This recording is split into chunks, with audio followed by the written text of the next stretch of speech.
அங்கே ஸ்ரீரங்கத்தில் நடக்கக்கூடிய பகல் 10ன்னா காலம்பர உஷத் காலத்தில் எழுந்து பெருமாள் ஆனப்பட்டவர் நடந்து சொர்க்கவாசல் வழியாக உள்ளே வந்துடுவார். சொர்க்கவாசல் அன்றைக்கி 30ஆம் தேதி வருவார். வெளியில் வந்துட்டு ஒரு மண்டபம் இருக்கும், அந்த மண்டபத்தில் இருப்பார். ரா 10ன்னா அந்த ரா 10 போது அந்த மண்டபத்தில் திருப்பி வெளியில் வரார், இரவு வருவார். அந்த மாதிரி பகல் 10 ரா 10 10 நாள் 20 நாள் ரொம்ப விசேஷமாக கொடியேற்றம்லாம் நடந்துடுது. 10 நாள் இரவு 10 நாள் பகல் அப்படிங்கிற ஒரு விஷயம் நடந்து சொர்க்கவாசனானப்பட்டவது திறக்கிற போது நம்ம என்ன நினச்சிக்கணும் அப்படின்னா, மேக்சிமம் ஸ்ரீரங்கமோ பக்கத்தில் உள்ள பெருமாள் கோவிலையோ சொர்க்கவாசல் எங்கே திறக்கிறாலோ அதில் சொர்க்கவாசல் வழியாக வந்தால் ரொம்ப விசேஷம். குருஜி, இந்த இடத்துல ஒரு சின்ன சந்தேகம். இப்போது சொர்க்கவாசல் திறக்கிறாங்க இல்லையா, அது ஸ்ரீரங்கத்தில் தான் முதல்ல திறக்கிறாங்க, அதுக்கப்புறமா தான் திருப்பதியில். ஆமாம், அது எதனால்? பெருமானானப்பட்டவர் ரொம்ப ரங்கநாதர் பள்ளி கொண்டு இருக்கிற இடம் நம்ம இங்கே, அது ஸ்ரீரங்கத்தில். அப்படிங்கிற போது பெருமானானப்பட்டவர் ஆஜான பாகுவான் நின்றுருக்காருங்க.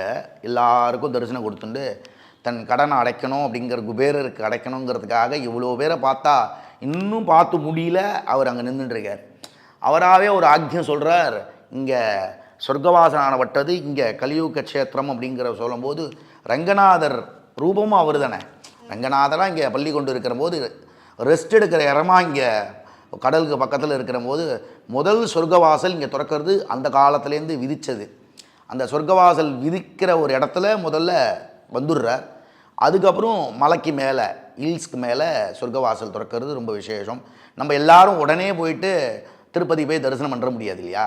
அந்த திருப்பதி போய் தரிசனம் பண்ண முடியாதுங்கிறதுனாலையும் நம்ம இங்கே போய் எடுத்துக்கலாம். இங்கே முதல்ல அது விதிங்கிற போது ரொம்ப பெருசு. அது பெருமாளானப்பட்டவர் கலியுக வரதராகவும் பாண்டுரங்கனாகவும் கிருஷ்ணனாகவும் வராகமூர்த்தியாகவும் குஷேலராகவும் நரசிம்மனாகவும் இவ்வளோ அவதாரம் அவதாரம் பண்ணுறபோது ஒரு அவதாரம் ஒரு விசேஷம்.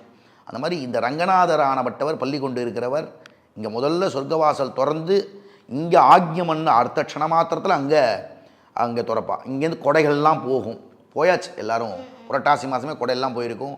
அந்த சொர்க்கவாசனானப்பட்டது ரொம்ப விசேஷம். அப்படிங்கிறதோட சொர்க்கம் நம்மளுக்கு கிடைக்கணும்.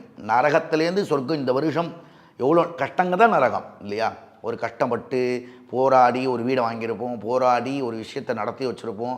ஸ்கூல் படிக்கிறதுக்கு குழந்தைகளுக்கு கடன் வாங்கியாவது படிக்க வச்சுடணும் அப்படின்னு நினச்சிருப்போம். அந்த நரகத்திலேருந்து வெளியே விடணும் அப்படிங்கிறதுக்காக சொர்க்கத்தை மிதித்தோம். அப்படின்னா இந்த சொர்க்கவாசல் மிதித்த வருடம் அடுத்த வருடம் டிசம்பர் வருடம், அந்த டிசம்பர் வருடம் 2025 மிதித்த சொர்க்கவாசலை 2006 மிதித்த போது நம்மளுக்கு எல்லா க்ஷேமமும் கிடச்சி சௌக்கியத்தை கிடைக்கணும் தான் சொர்க்கவாசலை மிதிக்கிறது.